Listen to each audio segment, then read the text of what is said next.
Hey there, welcome back to my kitchen. Today we're going to be making some recipes that me and my husband love to have, so I'm just going to be sharing 3 of our favorite recipes. I do hope you enjoy them, but let's go ahead and get started and I will show you how to make them.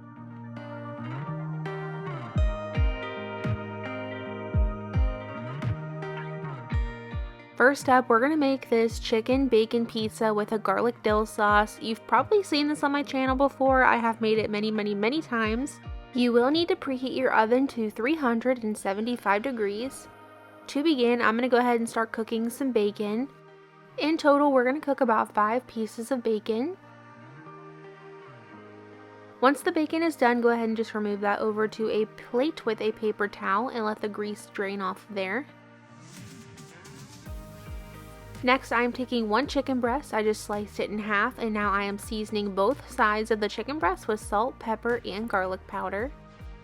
I do not measure the seasoning on this, just make sure it has a good amount of seasoning on it.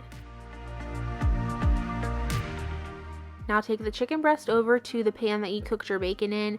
We are going to cook it in the bacon grease just because it adds so much flavor when you do this.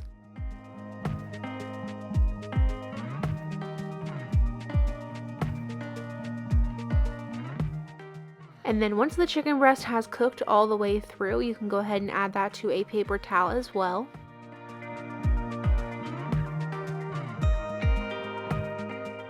Now into this bowl, we're going to go ahead and make the sauce. This sauce is so good.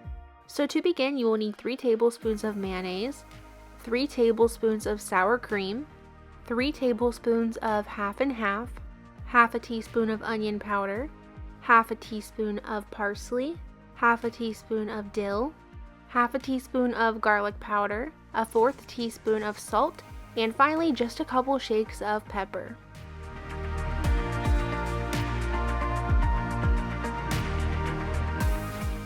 Get this all mixed together, and you can let this just sit on your counter or put it in the refrigerator to chill until everything else is ready.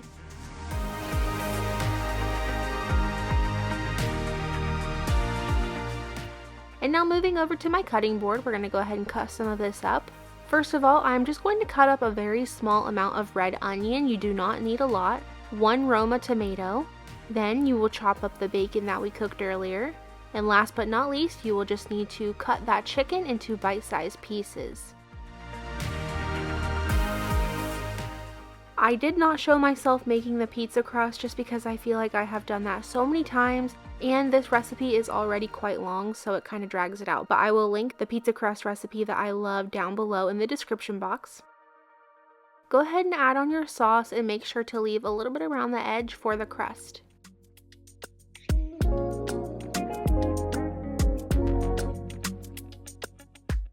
Now add about a 1/2 cup of shredded Colby Jack cheese, followed by a 1/2 cup of shredded mozzarella cheese.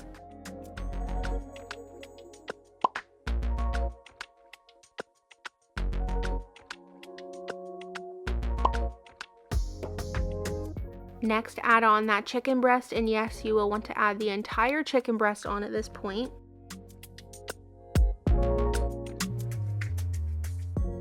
Then add all of your bacon.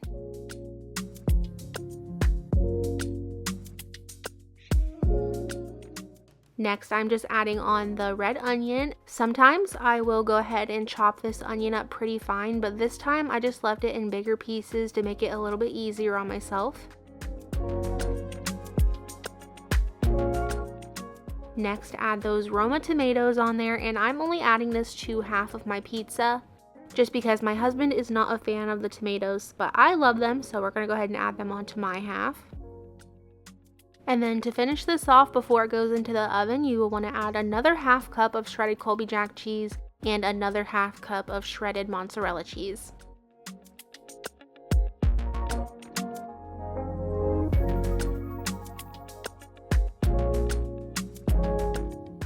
This will go in your oven to bake for right around 18 to 25 minutes. Just keep an eye on it so it doesn't get too dark. Here's what it looks like coming out of the oven. To finish it off, you'll just sprinkle it with some shredded Parmesan cheese and dried parsley.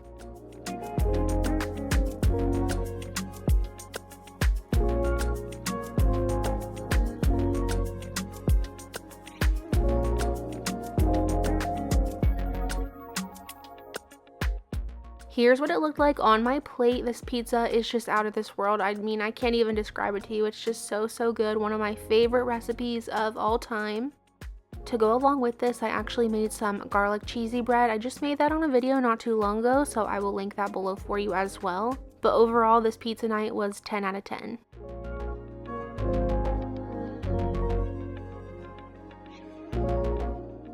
Next up, we're going to make these caramelized onion and jalapeno cheddar brats.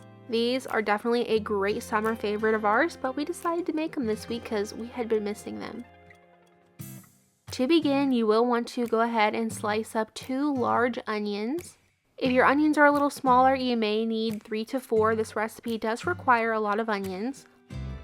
Into my skillet, I melted about 2 tablespoons of butter and a tablespoon or 2 of avocado oil. I added all of those onions in there, a few shakes of salt and pepper. And now we're just going to let these cook in here on a medium heat for about 35 to 40 minutes. For these onions, you just want to give them lots of time to brown up and get tender, but also develop a really nice flavor.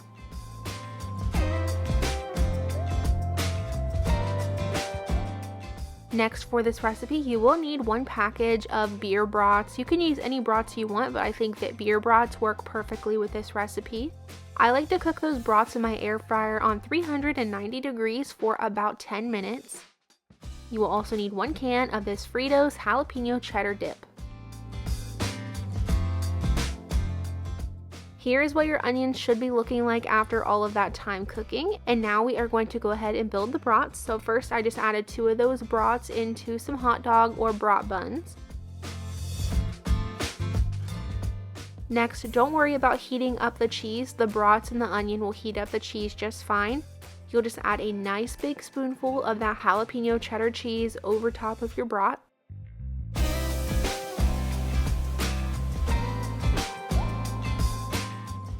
Next, a big old scoop of those onions, and that's all there is to these brats.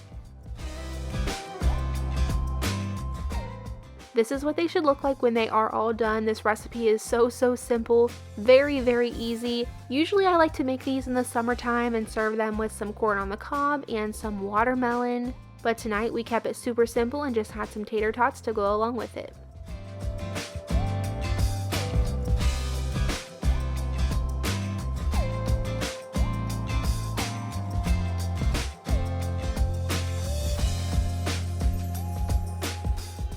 And last but not least, we're going to make some skillet pierogies. My husband actually was asking for this one a couple weeks ago, so I finally decided to make it. To begin, you'll go ahead and just chop up half of a yellow onion. You'll also need 1 package of smoked sausage. I prefer to use the turkey, but you can use regular if you prefer. First, you'll want to cut those in half all the way down and then line them up on their bellies, so you can go ahead and just slice those into half moons.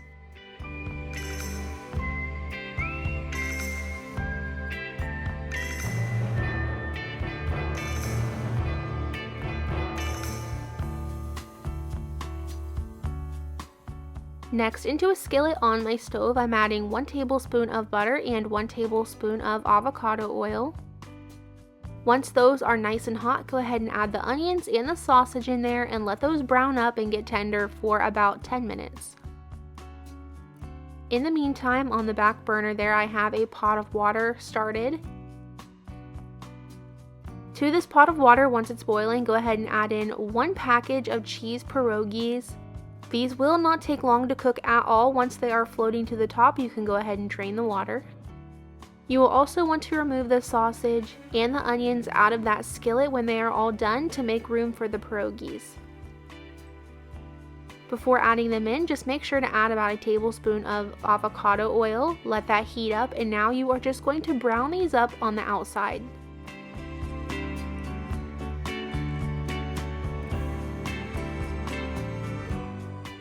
Again, this will only take just a few minutes. You just want to get some good color to them.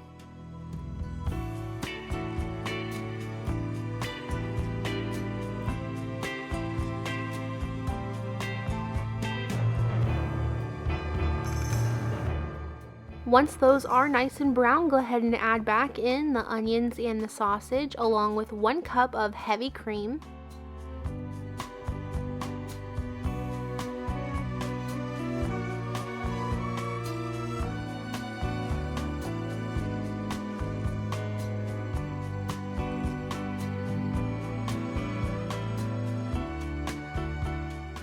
Then you'll just want to add in a little bit of seasoning. So I'm adding in about a 1/4 teaspoon to a 1/2 teaspoon of garlic powder, a couple shakes of salt, and a couple shakes of pepper.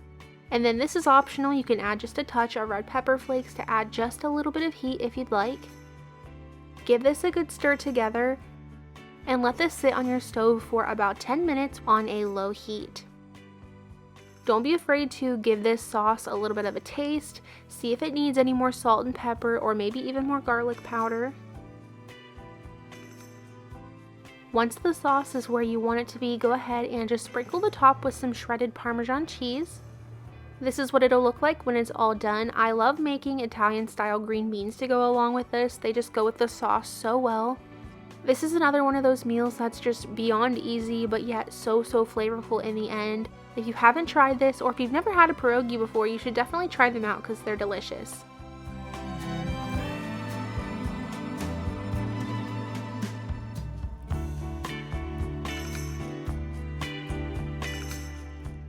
Thank you all so much for being here today. I hope you enjoyed today's video and found a recipe or two that looks good to you. Let me know if you try any of them out, and don't forget to leave me a flower down in the comments below to let me know you watched all the way through. Have a great rest of your week, and I will see you on Sunday. Bye guys!